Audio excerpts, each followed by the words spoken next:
राधे राधे।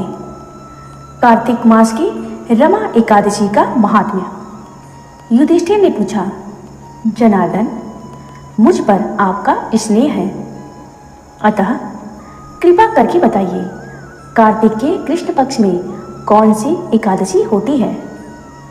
भगवान श्री कृष्ण बोले, राजन, कार्तिक के कृष्ण पक्ष में जो परम कल्याणमयी एकादशी होती है वह रमा के नाम से विख्यात है। रमा एकादशी परम उत्तम है और बड़े बड़े पापों को हरने वाली है। पूर्व काल में मुचकुंद नाम से विख्यात एक राजा हुए जो भगवान श्री विष्णु के परम भक्त और सत्य प्रतिज्ञ थे।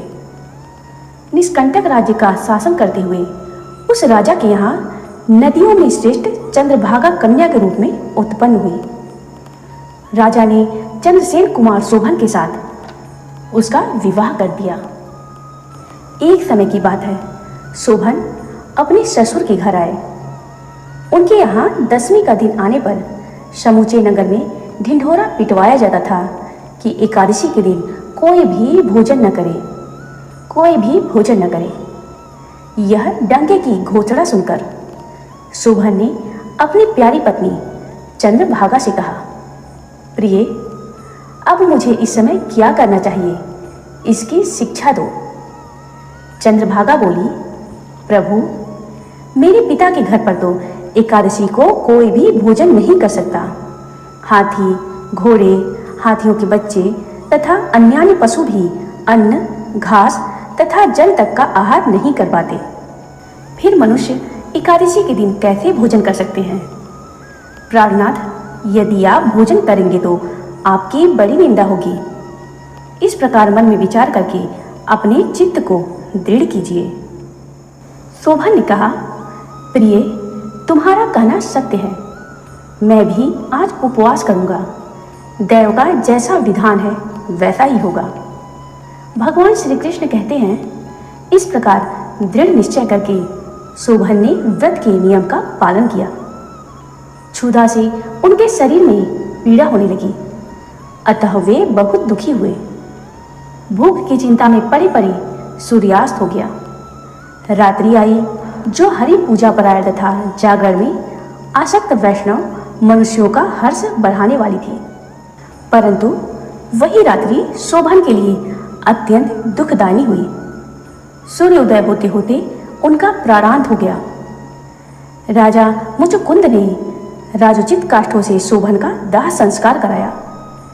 चंद्रभागा पति का पारलौकिक कर्म करके पिता के घर में ही रहने लगी। नृपश्रेष्ठ, रमा नामक एकादशी के व्रत के प्रभाव से शोभन मंदराचल के शिखर पर बसे हुए परम रमणीय देवपुर को प्राप्त हुआ। वहां शोभन द्वितीय कुबेर की भांति शोभा पाने लगा। राजा मुचकुंद के नगर में सोम शर्मा नाम से विख्यात एक ब्राह्मण रहते थे। वे तीर्थ यात्रा के प्रसंग से घूमते हुए मंदराचल पर्वत पर गए। वहां उन्हें शोभन दिखाई दिए। राजा के दामाद को पहचानकर वे उनके समीप गए। शोभन भी उस समय द्विजश्रेष्ठ सोम शर्मा को आया जान शीघ्र ही आसन से उठकर खड़े हो गए और उन्हें प्रणाम किया।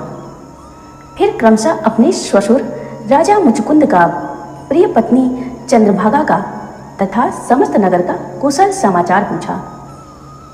सोम शर्मा ने कहा, राजन, वहां सबकी कुशल है।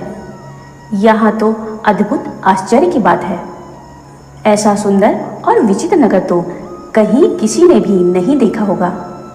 बताओ तो सही, तुम्हें इस नगर की प्राप्ति कैसे हुई?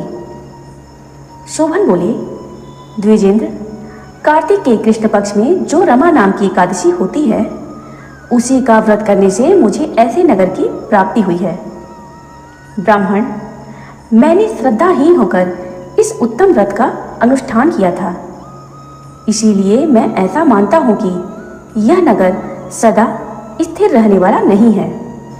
आप मुचकुंद की सुंदरी कन्या चंद्रभागा से यह सारा वृतांत कहिएगा।